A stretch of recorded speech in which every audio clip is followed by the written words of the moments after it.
We'll guide you through how to make a text bounce in Figma. Quick disclaimer, you need to follow this step-by-step guide carefully, because skipping a single step will affect your final result. If this guide helpful, don't forget to like and subscribe. First, don't forget to comment if you still need our help or want to ask something, and we will reach you as soon as possible. Second, start by opening Figma and loading an existing design file. Then wait a moment for everything to finish loading before continuing.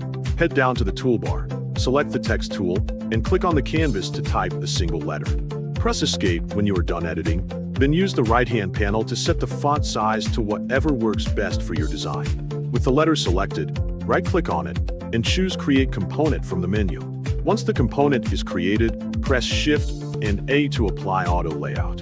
In the right panel, find the height setting and change the resizing option from HUG to fixed. Keep the component selected, then locate the variant section and click the plus button to add a second variant, giving you variant 1 and variant 2. Select variant 2 and increase the bottom padding in the auto layout settings to any value you like. Next, switch to the prototype tab in the right panel. Hover over variant 1 until a small connection circle appears, then drag it to variant 2. In the interaction settings, set the trigger to while hovering, choose Smart Animate for the animation, and set the easing to quick.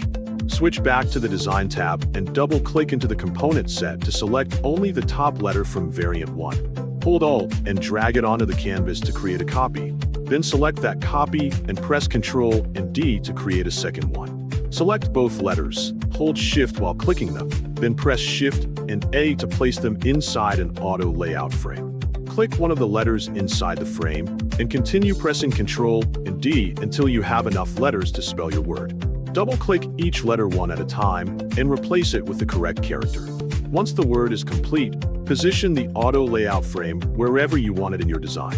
To customize the color, return to the original component. Double-click the text layer and change the fill color from the right panel. Press Escape and the update will apply across every letter automatically.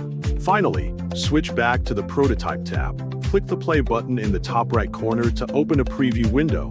Hover over the letters to see the bounce animation in action, and save your work with Ctrl and S on Windows or Command and S on Mac.